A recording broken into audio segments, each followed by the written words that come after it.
Let's go to this in the interim. The application by former Presidents Thabo Mbeki and Zuma to have the chairperson of the Truth and Reconciliation Commission cases inquiry recuse herself has been dismissed. The commission is investigating allegations of interference and coordinated efforts in order to prevent the prosecution of cases referred to the National Prosecuting Authority by the TRC. The ruling means that both Mbeki and Zuma will be required to testify before Judge Sisi Khampepe, who is currently presiding over the Commission of Inquiry.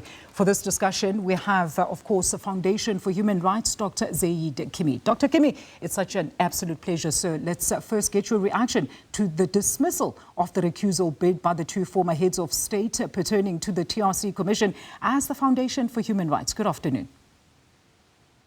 Thank you. I think as the Foundation and on behalf of the families, we welcome the judgment. Our sole purpose in asking for and appearing before the Commission is that the issues that were raised about the political suppression of cases be ventilated and resolved. And we hope now that these matters have been disposed of, that Justice Khampepe and her colleagues will move swiftly to start the actual business of the Commission. But, Doctor, we have heard the former presidents there indicating they shall not take part in proceedings should, of course, their applications be dismissed. So how does this then directly affect the overall process? As I would think, these two hold quite valuable knowledge and are quite an integral part of such a commission. Their testimonies would also shed a lot of light and assist at least in getting redress for the aggrieved through this process. Yes, the Commission has the power to subpoena witnesses, and we expect that it will exercise that power. And as you point out, the two former presidents should have detailed, intimate knowledge of what occurred. And if they do not have such knowledge, they must be given an opportunity to say so. But the law is quite clear. Judge Khampepe and her colleagues can subpoena Presidents Zuma and Mbeki to appear before the Commission. What happens after that, whether they decide to appear or not appear, is up to them, and then we expect the law to take its course.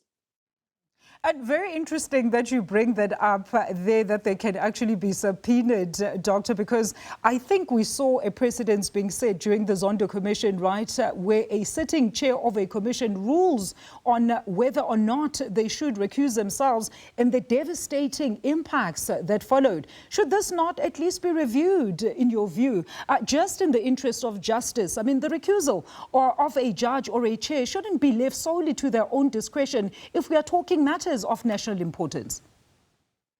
No, as far as the law is concerned, the Commission has made a ruling, and that ruling now stands. Justice Khampepe has not recused herself. We have no control over what Presidents Mbeki and Zuma do next. That's up to them. They may wish to take the matter on review, approach the High Court. That's a decision they must take. As far as we're concerned, the issue has been resolved. And in the interest of justice, we should now turn our attention to the actual matter at hand, not the legal wrangling about who's sitting on the Commission and, whether or not they're biased, but the actual question. Was there or was there not political interference in the prosecution of those TRC cases? That's what the families want to hear. They couldn't be less concerned about the personalities involved. They want truth and justice, and they want this issue investigated, and they want answers as to why their cases were left to fester. That's all they want. If there is further legal action, so be it, but we expect and we hope that the courts will resolve these issues as quickly as possible. It's, it's a commission to investigate delays into achieving justice. And I'm sure the symbolism of further delays in the actual commission, it wouldn't be lost on anyone.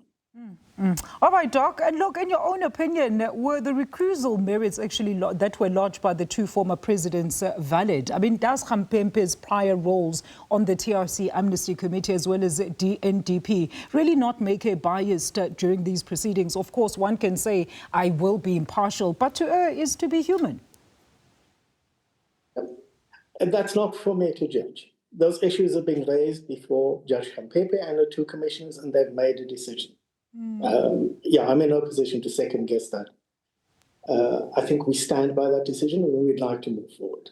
Law-abiding citizen. Thank you so much, Doctor. That's where we're going to leave it. Thank you so much for your analysis. Dr. Zaid Kimmy of the Foundation for Human Rights, they're weighing in on the dismissal of both Mbeki as well as Zuma's bid to have Sisi Khampepe recuse herself from the TRC inquiry. All right, let's bring you back those breaking news. Of course, once again, the Department of International Relations says that Mr. Shaun Baineveld is actually the ambassador to the state of Palestine, which is Israel's obstructionism forces, a farcical arrangement where he is accredited through the very state that occupies his host country. And this underscores Israel's refusal to honor international consensus on Palestinian statehood. That is the response from DIRCO there, of course, in light of Israel's counter-dismissal or expulsion of South Africa's representative to Palestine.